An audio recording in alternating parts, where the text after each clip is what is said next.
तो कल उन्होंने कुछ टॉपिक्स किए थे, उसके उन्होंने आंसरिंग करने की कोशिश की। नोट्स बनाओगे आप तभी जाके वो आपका जनरल स्टडीज आपके लिए बेनिफिशियल होगा। वो class has to be converted into notes. आप नोट्स में कन्वर्ट करेंगे तो आप पाएंगे कि 6 महीने के बाद जनरल स्टडीज में करंट तो छोड़ दीजिए, करंट के साथ साथ कई ऐसे प्रश्न हैं जो आपके कंप्लीट हो जा रहे हैं। नोट्स में कन्वर्ट करेंगे तब।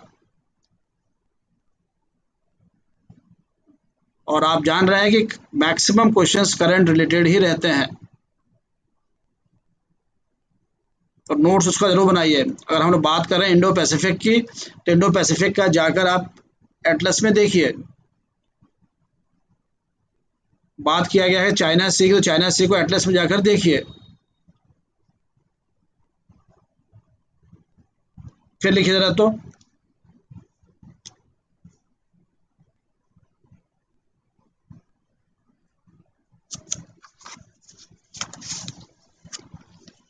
Y are they in news. और एक चीज और ध्यान रखिएगा, जो टॉपिक हम लोग क्लास में कई टॉपिक्स रिपीट होंगे बार बार, तो जो रिपीट होने का मतलब ये है कि that topic is very important, वो आपको अच्छे ढंग से याद हो जाना चाहिए। कई चीज़ें ऐसी होंगी जो हम लोग क्लास में आज करेंगे तो आपको 60% ही वो क्लियर होगा, कल हम लोग फिर उसको रिपीट कर लेंगे तो फिर आप समझिए कि बाकी बातें आपको जो नहीं समझ में आ रही थी वो भी क्लियर हो जाएंगी आपकी। तो लिखिए, Vijay Rupani, Bhupendra Patel,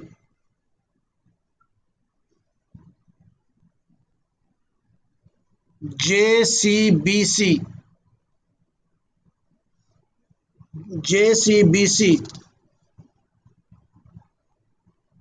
Islamic emirate of Afghanistan,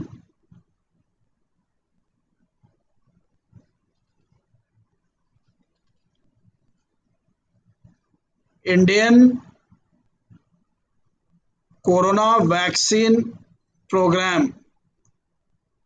इस पर आने वाला 100 वर्ड्स, और एक भी छात्र इसको तैयार करके नहीं जाएगा, और 100 मार्क्स का आ जाएगा। समझ लीजिए आप, 100 वर्ड्स में आ जाएगा कम से कम 5 से 10 मार्क्स का। Indian vaccination programme, doctor VK Paul, Old Trafford, OLD, Old Trafford, TRAFFORD,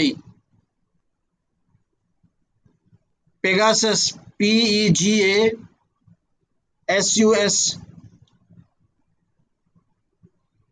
John Kerry, कल हमने डिस्कस किया था। COP26, COP21, CAFMD,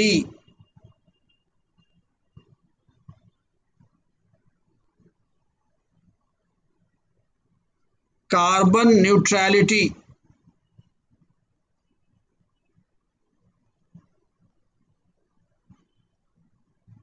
Damir Medvedev, Damir DAMIIR, DAMIIL,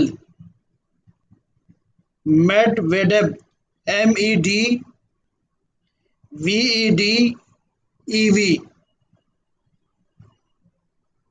red corner notice,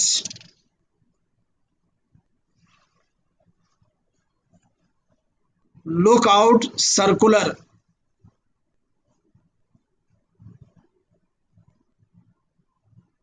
इसके बाद ई कैपिटल ई डैश श्रम, ई श्रम,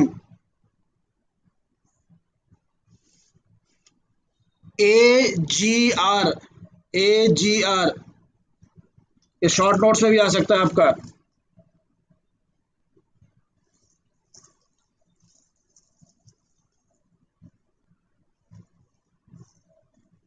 फिर लिखिए, new regulations, new minimum wages regulations of Uttar Pradesh.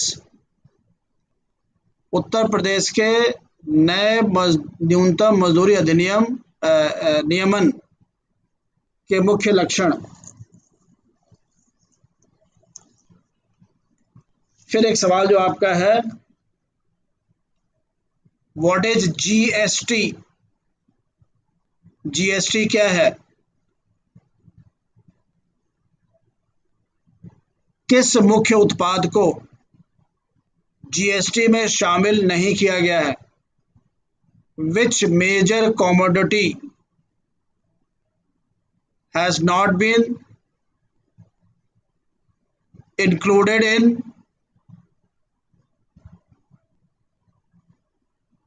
GST? Goods and services tax. फिर नेक्स्ट लिखिए, what are the main features of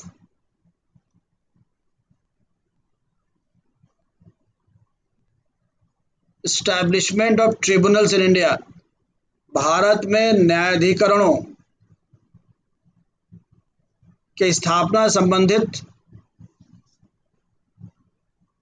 मुख्य तथ्य क्या हैं?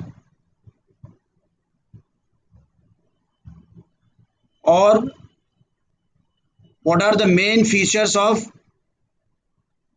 Tribunal reforms act? न्यायाधिकरण सुधार अधिनियम के मुख्य तत्व क्या हैं?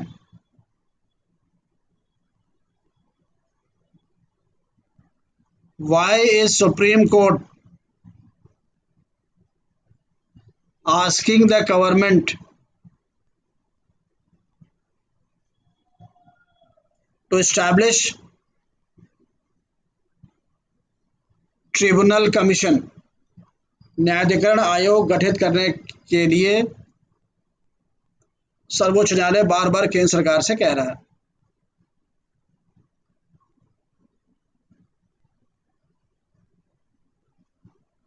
तो इस बात को दिमाग में रखिए कि ट्रिब्यूनल्स के ऊपर सवाल आप एग्जाम में आना है, जनरल स्टडीज में, लॉ में भी आ सकता है।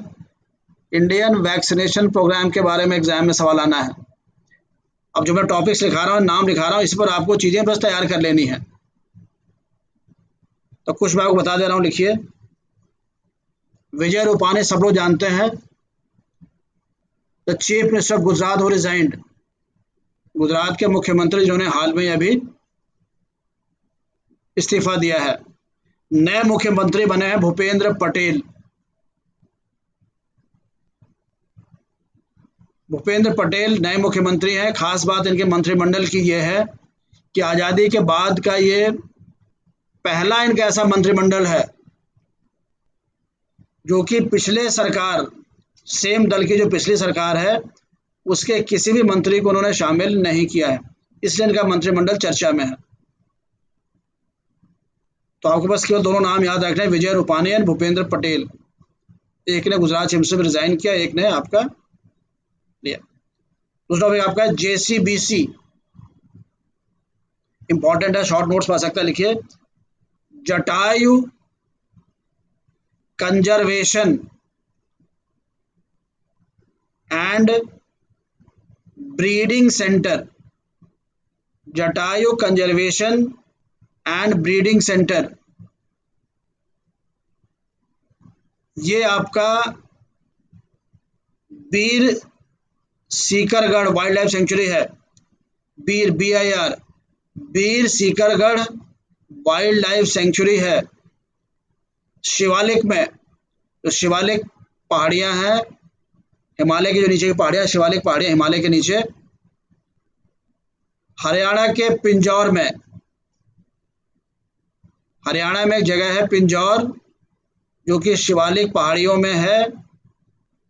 बीर सीकरगढ़ जो वाइल्ड लाइफ सेंचुरी है, उसमें ये JCBC स्थापित किया गया है, Jatayu conservation and breeding centre. ये चर्चा में क्यों है और इसका बहुत ज्यादा एनवायरमेंटल महत्व है।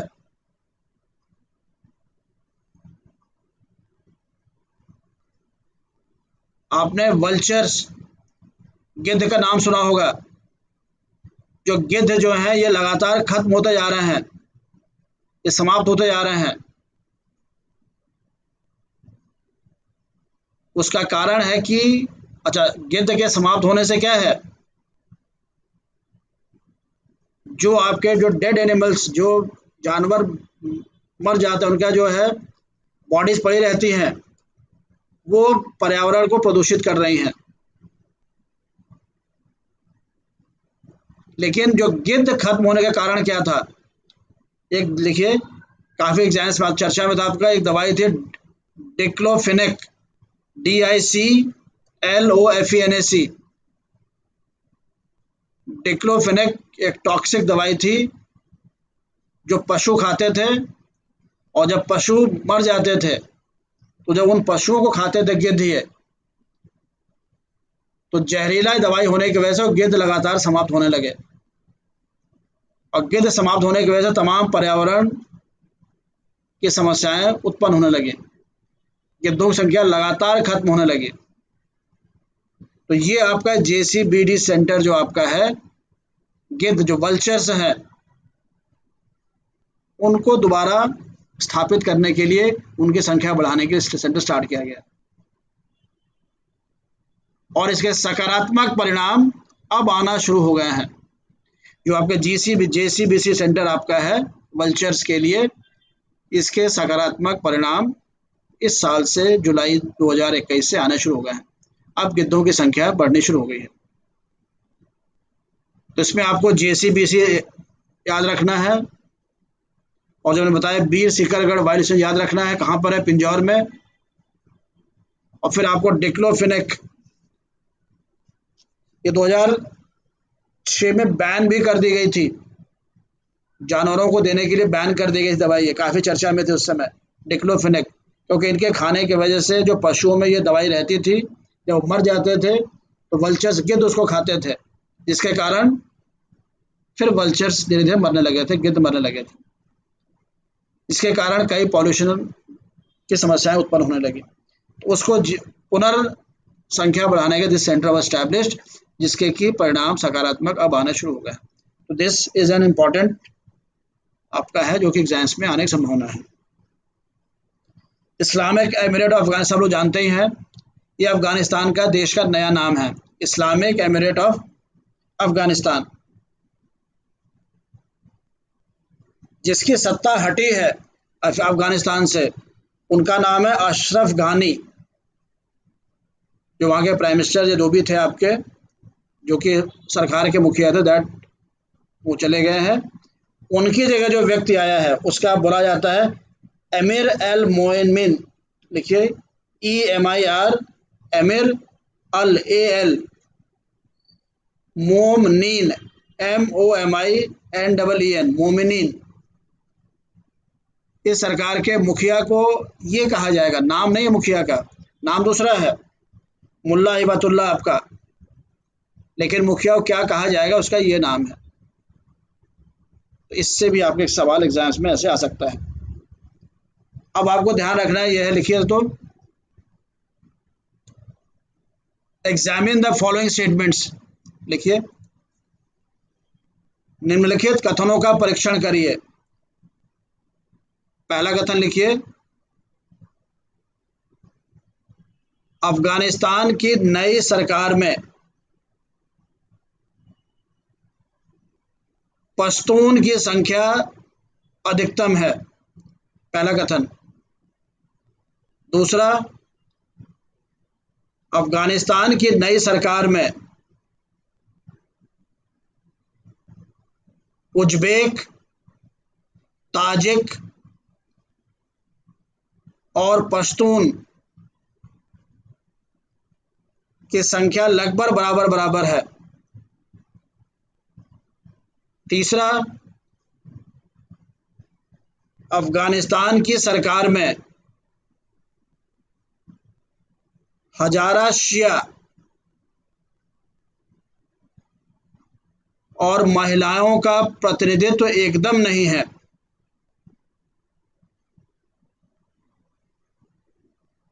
और चौथा, अफगानिस्तान की नई सरकार में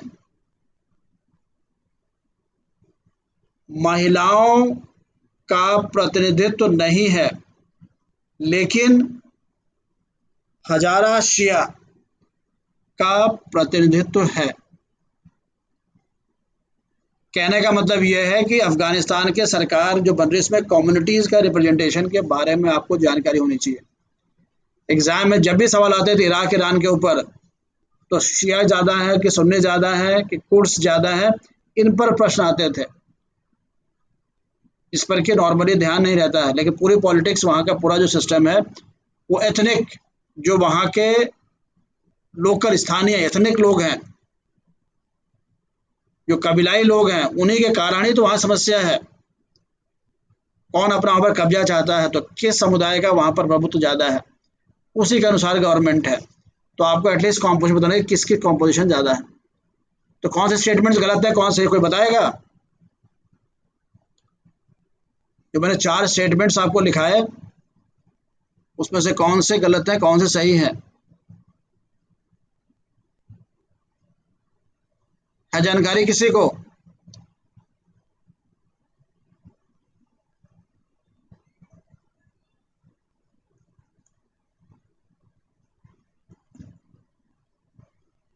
नहीं है। तो जो पहला स्टेटमेंट है, अफगानिस्तान की सरकार में जो अभी नई सरकार बनी, अंतरिम सरकार, उसमें से 33 जो मंत्री बने हैं उसमें से सारे लोग पश्तून हैं एक्सेप्ट 3 में आपके 2 ताजिक समुदाय के हैं और 1 उज्बेक समुदाय का है, बाकी 30 पश्तून हैं। महिलाएं एकदम नहीं है और हजारा शिया के एकदम नहीं है। तो इससे आप अंदाज़ा लगा सकते हैं कि किस प्रकार की सरकार वहाँ पर है। तो आप जान सकते हैं कि मैक्सिमम संख्या वहाँ पर पश्तून की है, ताजिक है, कुछ उज्बेक हैं, कुछ, ये सब मिलकर सरकार है। हज़ारा शिया भी कुछ समुदाय है लेकिन नगण्य हैं, और वहाँ की सरकार में, वहाँ के समाज में महिलाओं किसी प्रकार का कोई भी सरकारी प्रतिनिधित्व नहीं है। इस प्रकार की चीज़ आपको जाननी है। शॉर्ट नोट्स में अगर 50 वर्ड्स में आ जाएगा, right 50 words about Afghan new government, Afghan की नई सरकार के बारे में 50 शब्द लिखिए। तो केवल आप लिख लगे कि अफगान सरकार ऐसे बनी, ये मंत्री हैं, ये संतरी है, ऐसे के लिख लेगा चले। लेकिन आपको सारे फीचर्स लिखने होंगे। सरकार नई बनी है तालिबान की, उसमें इतने मंत्री हैं, इतने इस समुदाय के हैं, लिखेंगे तो आपका प्रश्न वो और भी, तो 2-3 ढंग से सवाल इस पर आ सकता है। अब नेक्स्ट आइए, वैक्सीन प्रोग्राम आप जानते ही हैं। इंडिया का जो वैक्सीन प्रोग्राम है उसकी खास बात आप लिख लीजिए, 17 सितंबर 2021 और रिकॉर्ड वैक्सीनेशन देश में हुआ है 17 सितंबर को, इसमें कि 2.5 करोड़ से ज़्यादा एक दिन में वैक्सीनेशन हुआ है। जो हमारा नेशनल वैक्सीनेशन प्रोग्राम है, इसके हेड हैं doctor V K. Paul, PAUL, V Varanasi के, वी.के. पॉल। तो वी.के. पॉल का नाम आपके लिए इंपॉर्टेंट है। और इंडियाज वैक्सीनेशन प्रोग्राम के बारे में भी आ सकता है, राइट 100 वर्ड्स। तो आप लिखेंगे उसमें कि भारत में कोरोना महामारी से बचने के लिए जो दीर्घकालीन लॉन्ग टर्म जो तरीका अपनाया गया, देखिए कोरोना से बचने के लिए 2 तरीके हैं, बल्कि 3 कह सकते हैं आप। एक सेफ्टी, जो प्रिकॉशन लेते हैं आप, मास्क लगाना है, सोशल डिस्टेंसिंग मेंटेन करनी है। दूसरा, बीमार पड़ जाने के बाद जो आपका मेडिकेशन है, मेडिसिन वगैरह है। और तीसरा, प्रोटेक्शन, लॉन्ग टर्म प्रोटेक्शन के लिए, उसमें आपका वैक्सीनेशन है। तो लॉन्ग टर्म प्रोटेक्शन के लिए, इस हमारे देश को बचाने के लिए वैक्सीनेशन प्रोग्राम भारत सरकार ने प्रारंभ किया। इसका एक लक्ष्य है कि दिसंबर 2021 तक 200 करोड़ डोज, मतलब 100 करोड़ जनसंख्या को 2-2 डोज लगा देना है। इस दिशा में प्रयास एक मिशन के तौर पर सरकार ने स्टार्ट किया, इसमें कि जुलाई से बहुत ज़्यादा तेजी आ गई। इसमें से रिकॉर्ड एक दिन ये बना आपका। इसका परिणाम यह है कि जहां वैक्सीनेशन हो रहा है वहां पर इसकी बीमारियां, और मेजर वैक्सीन कौन कौन सी हैं? कोवैक्सीन और कोविशील्ड हमारी भारत की हैं, बाकी स्पुतनिक रशियन और 2-3 वैक्सीन और हैं। ऐसे करके आपको लिख देना। क्लियर है ये? नेक्स्ट चाहिए ओल्ड ट्रैफर्ड। ओल्ड ट्रैफर्ड क्यों चर्चा में, इसको सब जानकारी होगी मेरे ख्याल से।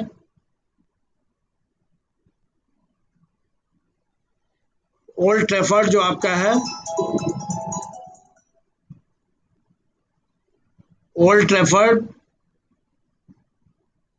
जहां भारतीय क्रिकेट टीम टेस्ट मैच खेलने गई है इंग्लैंड में, 4 टेस्ट मैच हो चुके थे, 5वां टेस्ट मैच जो है ओल्ड ट्रैफर्ड में होना था, जो कि कैंसिल कर दिया गया।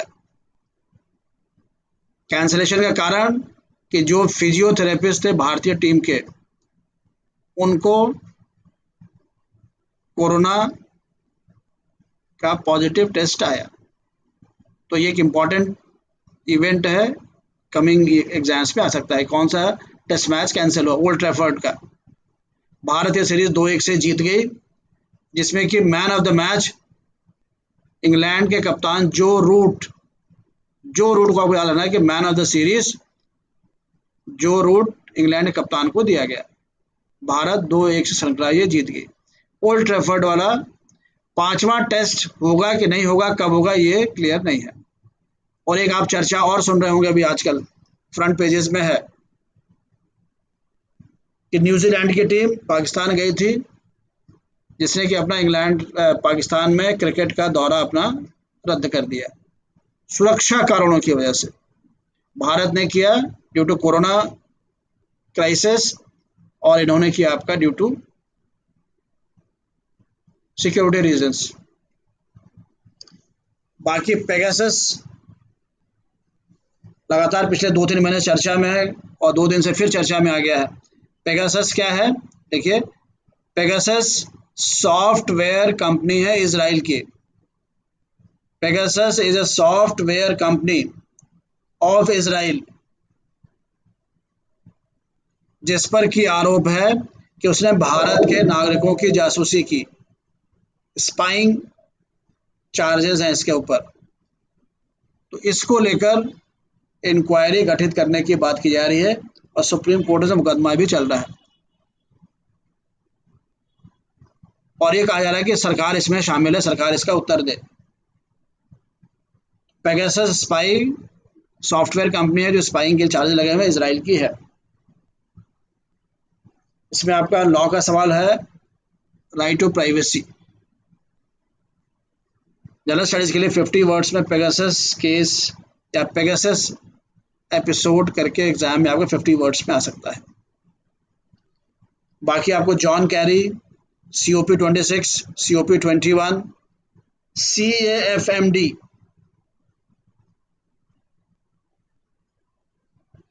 Climate action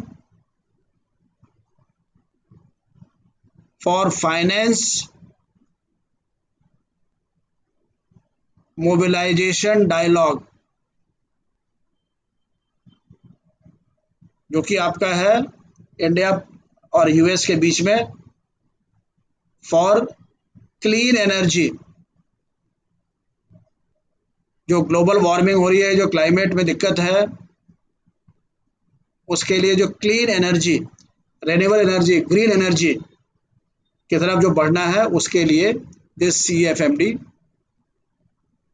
dialogue between India and US start किया जॉन कैरी ने आने के बाद, जिसमें कि 450 gigawatt, 450 gigawatt renewable energy Bharat में उत्पादन करने का व्यवस्था करेगा यूनाइटेड स्टेट्स 2030 तक। कल भी डिस्कस किया था, ये भी आपका इसलिए इंपॉर्टेंट है ये। बाकी डेमिल मेडवेड आपके US open champion. United state जो यूएस का ग्रैंड स्लैम का टेनिस ग्रैंड स्लैम इवेंट है उसके 2021 के ये विजेता है। ग्रैंड स्लैम होता है, ग्रैंड स्लैम होता है आपका टेनिस टूर्नामेंट, लॉन टेनिस का टूर्नामेंट होता है ग्रैंड स्लैम। पहला होता है ऑस्ट्रेलिया का, दूसरा होता है फ्रांस, तीसरा होता है विंबलडन और चौथा आपका होता है ये यूएस में, अमेरिका में। तो चारों को बोला जाता है ग्रैंड स्लैम टेनिस इवेंट जो आपका है। और टेनिस सबसे बड़ा टूर्नामेंट आपके ये है, पहला ऑस्ट्रेलियन ओपन, दूसरा फ्रेंच ओपन, तीसरा विंबलडन जो कि लंदन में होता है और चौथा आपका यूएस ओपन। तो काफ़ी वर्ष बाद जो आपके नोवाक जोकोविच जो जीतने की उम्मीद थी वो उनको हराया इसने, तो ये नाम काफ़ी चर्चा में इस समय है। तो ये नाम याद रखिएगा, डेनिल मेडवेडेव जिन्होंने यूएस ओपन जीता इस साल। रेड कॉर्नर नोटिस लॉ की दृष्टि से, रेड कॉर्नर नोटिस क्या होता है? रेड कॉर्नर नोटिस एक ऐसा नोटिस है जिसके द्वारा कोई देश किसी संभावित अपराधी के संदर्भ में इंटरनेशनल पुलिस इंटरपोल इंटरपोल को सचेत करती है। और इंटरपोल जो ऑर्गेनाइजेशन है उसके जो सदस्य देश हैं उनको सचेत करती